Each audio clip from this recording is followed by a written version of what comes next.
ପୁରୀ କଥା ଭାବିଲେ ପ୍ରଥମେ କ'ଣ ମନକୁ ଆସେ? ନିଶ୍ଚୟ ମହାପ୍ରଭୁ ଜଗନ୍ନାଥଙ୍କର ସେହି ବିଶାଳ ମନ୍ଦିର ଆଉ ମହୋଦଧିର ଗର୍ଜନ। କିନ୍ତୁ କେବେ ଭାବିଛନ୍ତି କି ଏହି ସହରର ପ୍ରକୃତ ଆଧ୍ୟାତ୍ମିକ ପ୍ରାଣ କୋଉଠି ଲୁଚି ରହିଛି? ହୁଏତ ସେହି ଶାନ୍ତ ପୁରୁଣା ପୋଖରୀଗୁଡ଼ିକ ଭିତରେ, ତାର ପାଣିରେ। ଆଜ୍ଞା ହଁ, ଏଗୁଡ଼ିକ କେବଳ ପାଣି ନୁହନ୍ତି, ଏଗୁଡ଼ିକ ହେଉଛି ଗୋଟିଏ ଗୋଟିଏ ଗଭୀର ରହସ୍ୟର ଦ୍ୱାର। ହେ ଆତ୍ମା, ନିଜକୁ ଶୁଦ୍ଧ କର ଏବଂ ମୋ ନିକଟକୁ ଫେରିଆସ। ଦେଖନ୍ତୁ, ଏହି ବାକ୍ୟଟି ଭାରି ଗଭୀର। ଏହା କେବଳ ଗୋଟେ ଡାକରା ନୁହେଁ, ଏହା ହିଁ ପୁରୀର ସେହି ପବିତ୍ର ଜଳର ମୂଳ କଥା। ଏହା ଶୁଦ୍ଧି ଆଉ ମୁକ୍ତିର ଏକ ଯାତ୍ରା, ଆଉ ଆମେ ସମସ୍ତେ ମିଶି ଏହି ପୁଷ୍କରିଣୀଗୁଡ଼ିକୁ ଭିତର ଦେଇ ସେହି ଯାତ୍ରାରେ ହିଁ ବାହାରିବା। ତେବେ ଆମର ଏହି ଯାତ୍ରା କେମିତି ଆଗକୁ ବଢ଼ିବ? ଆମେ ପ୍ରଥମେ ବୁଝିବା ପୁରୀର ପବିତ୍ର ଭୂଗୋଳକୁ, ତାପରେ ଶୁଣିବା ରାଜା ଆଉ ଋଷିଙ୍କ କାହାଣୀ, ଆଉ ତାପରେ ବିଧି ଓ ଶୁଦ୍ଧତାର ଜଳ, ଭକ୍ତିର ଶାନ୍ତ ସାଗର ଦେଇ ଶେଷରେ ପହଞ୍ଚିବା ବିଶ୍ୱାସର ଅନନ୍ତ ପ୍ରବାହ ପାଖରେ। ଚାଲନ୍ତୁ ଆରମ୍ଭ କରିବା। ଆଚ୍ଛା, ଆମ ଯାତ୍ରାର ଆରମ୍ଭରେ ଗୋଟେ ମୂଳ ପ୍ରଶ୍ନ। ପୁରୀ କାହିଁକି କେବଳ ଗୋଟେ ସହର ନୁହେଁ, ବରଂ ଏକ ଜୀବନ୍ତ କ୍ଷେତ୍ର ବା ପବିତ୍ର ଭୂମି? ଏମିତି କ'ଣ ଅଛି ଏଠି? ଆଉ ଜାଣନ୍ତି, ଏହାର ଉତ୍ତର ସେଇ ପାଣି ଭିତରେ ହିଁ ଲୁଚି ରହିଛି। ତେଣୁ ଏଗୁଡ଼ିକୁ ସାଧାରଣ ପୋଖରୀ ବୋଲି ଭୁଲରେ ବି ଭାବିବେନି। ପ୍ରତ୍ୟେକ ପୋଖରୀ ହେଉଛି ଗୋଟିଏ ଗୋଟିଏ ତୀର୍ଥ, ମାନେ ଏକ ପବିତ୍ର ଦ୍ୱାର, ଯାହା ଭିତରେ ଶହ ଶହ ବର୍ଷର ଭକ୍ତି, କାହାଣୀ ଆଉ ପରମ୍ପରା ସାଇତା ହୋଇ ରହିଛି। ସତେ ଯେମିତି ଏ ମାଟି ଆଉ ସ୍ୱର୍ଗ ଭିତରେ ଏକ ଜୀବନ୍ତ ପୋଲ୍। ଆଉ ଏହି ପୁରା ଆଧ୍ୟାତ୍ମିକ ଭୂମିକୁ ଭଲ ଭାବେ ବୁଝିବା ପାଇଁ ଆମେ ମୁଖ୍ୟତଃ 6ଟି ପବିତ୍ର ପୁଷ୍କରିଣୀ ଉପରେ ଧ୍ୟାନ ଦେବା, କାରଣ ଏହି 6ଟି ପୋଖରୀ ହିଁ ପୁରୀର ଆତ୍ମାକୁ ବୁଝାଇଥାନ୍ତି। ଚାଲନ୍ତୁ ଆମର ଯାତ୍ରା ଆରମ୍ଭ କରିବା ସେହି ପୋଖରୀଗୁଡ଼ିକରୁ, ଯାହାର ପାଣିରେ ରାଜାଙ୍କର ରାଜକୀୟତାର କାହାଣୀ ଅଛି, ଋଷିଙ୍କ ତପସ୍ୟାର କଥା ଅଛି, ଆଉ ଅଛି ସ୍ୱୟଂ ଦେବତାମାନଙ୍କର ଲୀଳାର କାହାଣୀ। ହଁ, ତ ଏଇ ଯେଉଁ ପ୍ରଥମ 3ଟି ପୋଖରୀ, ଏମାନଙ୍କ ଭିତରେ ଗୋଟେ ବହୁତ ସୁନ୍ଦର ସମ୍ପର୍କ ଅଛି। ପ୍ରତ୍ୟେକର ଗୋଟେ ଅଲଗା ଆଧ୍ୟାତ୍ମିକ କାମ। ଦେଖନ୍ତୁ, ନରେନ୍ଦ୍ର ପୋଖରୀ ହେଉଛି ଦିବ୍ୟ ଉତ୍ସବର ମଞ୍ଚ, ଇନ୍ଦ୍ରଦ୍ୟୁମ୍ନ ହେଉଛି ରାଜାଙ୍କ ତ୍ୟାଗର ସାକ୍ଷୀ, ଆଉ ମାର୍କଣ୍ଡେୟ ହେଉଛି ଋଷିଙ୍କ ମୁକ୍ତିର ପ୍ରତୀକ। ମାନେ ଉତ୍ସବ, ତ୍ୟାଗ ଆଉ ମୁକ୍ତି, ଏଇ ତିନୋଟି ହିଁ ଏଇ 3 ତୀର୍ଥର ମୂଳ କଥା। ଆଚ୍ଛା, ପ୍ରଥମେ ଆସନ୍ତୁ ନରେନ୍ଦ୍ର ପୋଖରୀ କଥା କହିବା। ଏହା ପୁରୀର ସବୁଠୁ ବଡ଼ ଆଉ ସବୁଠୁ ଜଣାଶୁଣା ପୋଖରୀ। ଟିକେ ଆଖି ବନ୍ଦ କରି ଭାବନ୍ତୁ ତ, ଚନ୍ଦନ ଯାତ୍ରା ବେଳେ ଏଠି କି ଦୃଶ୍ୟ ହେଉଥିବ। ପୁରା 21 ଦିନ ଧରି ମହାପ୍ରଭୁଙ୍କର ଚଳନ୍ତି ପ୍ରତିମା ଏଇ ପାଣିରେ ନୌକା ବିହାର କରନ୍ତି। ତେଣୁ ଏହା କ'ଣ କେବଳ ଗୋଟେ ପୋଖରୀ?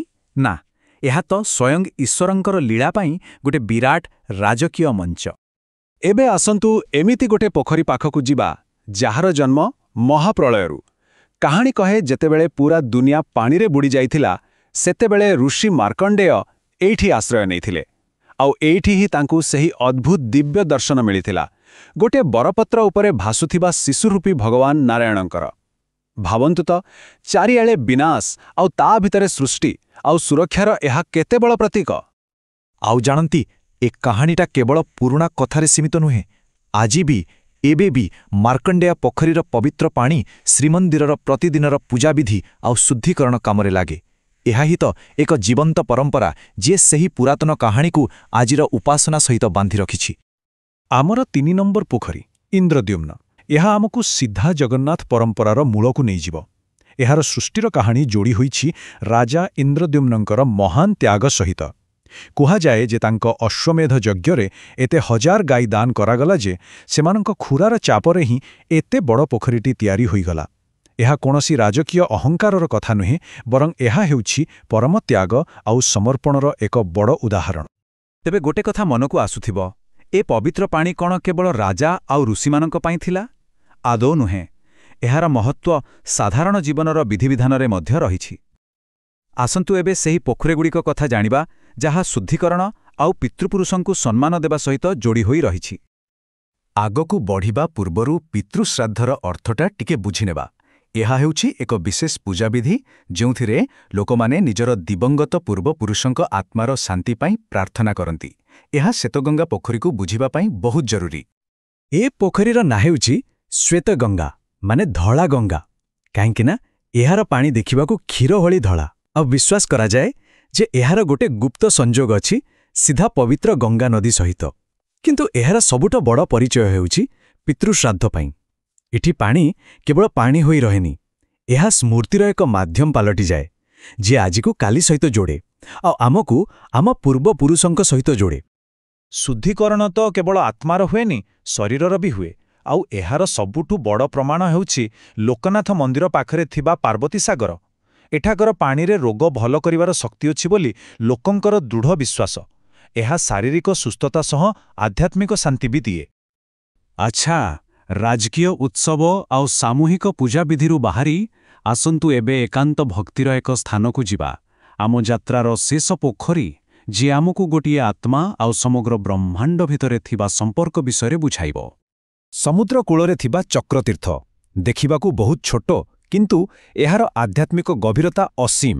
କାରଣ ଏଇଠି ହିଁ ମହାନ ସନ୍ଥ ଶ୍ରୀ ଚୈତନ୍ୟ ମହାପ୍ରଭୁ ଧ୍ୟାନ କରୁଥିଲେ। ଏହାର ଜାଗାଟା ହିଁ ତ ଏକ ପ୍ରତୀକ। ଗୋଟେ ପଟେ ବ୍ୟକ୍ତିଗତ ଭକ୍ତିର ଏହି ଶାନ୍ତ ପୋଖରୀ, ଆଉ ଠିକ୍ ତା ପାଖରେ ଦିବ୍ୟତାର ସେହି ବିଶାଳ ସମୁଦ୍ର, ସତେ ଯେମିତି ଆତ୍ମା ଆଉ ପରମାତ୍ମାଙ୍କର ମିଳନସ୍ଥଳ। ତେବେ ଏହି ଯେଉଁ 6ଟି ପୋଖରୀ କଥା ଆମେ ଜାଣିଲେ, ସେମାନେ କ'ଣ ଅଲଗା ଅଲଗା? ଆଦୌ ନୁହେଁ, ବରଂ ସେମାନେ ସମସ୍ତେ ମିଶି ପୁରୀର ଆଧ୍ୟାତ୍ମିକ ଶିରା ପ୍ରଶିରା ଭଳି କାମ କରନ୍ତି, ଯାହା ଏହି ପବିତ୍ର ଭୂମିକୁ ଜୀବନ ଆଉ ବିଶ୍ୱାସରେ ସବୁବେଳେ ସ୍ପନ୍ଦିତ କରି ରଖିଛି। ଆମେ ଆଜିର ଏ ଯାତ୍ରାରେ ଦେଖିଲେ କେମିତି ପ୍ରତ୍ୟେକ ପୋଖରୀର ନିଜର ଏକ କାହାଣୀ ଅଛି। କୋଉଠି ରାଜାଙ୍କ ତ୍ୟାଗର କଥା, ତ କୋଉଠି ଋଷିଙ୍କ ତପସ୍ୟାର କଥା, କୋଉଠି ପୂର୍ବପୁରୁଷଙ୍କ ସ୍ମୃତି, ତ କୋଉଠି ଠାକୁରଙ୍କ ଲୀଳାର ଆନନ୍ଦ। ସତରେ ଏ ପାଣି କେବଳ ପାଣି ନୁହେଁ, ଏହା ହେଉଛି ବିଶ୍ୱାସର ଜୀବନ୍ତ କାହାଣୀ। ଆଉ ଏ ସବୁ ମିଶି ଆମକୁ ଗୋଟିଏ କଥା ବୁଝାଉଛନ୍ତି ଯେ ପୁରୀରେ ପାଣି କେବଳ ଏକ ଉପାଦାନ ନୁହେଁ, ଏହା ହେଉଛି ପବିତ୍ରତାର ଏକ ଜୀବନ୍ତ ଶକ୍ତି। ଏମିତି ଏକ ଶକ୍ତି ଯିଏ ଶରୀରକୁ ଶୁଦ୍ଧ କରେ ଆଉ ଆତ୍ମାକୁ ଉପରକୁ ଉଠାଏ। ତେବେ ଶେଷରେ ଏହି ପ୍ରଶ୍ନଟି ରହିଲା, ଯାହା ଆମ ସମସ୍ତଙ୍କ ପାଇଁ ପବିତ୍ରତା କ'ଣ? କେବଳ ଏକ ଉପାଦାନ ନା ଏକ ଜୀବନ୍ତ ଶକ୍ତି? ଆଉ ଯଦି ଏହା ଏକ ଜୀବନ୍ତ ଶକ୍ତି, ତେବେ ଜଣେ ଏହାକୁ ନିଜ ଜୀବନରେ କେମିତି ଅନୁଭବ କରିପାରିବ?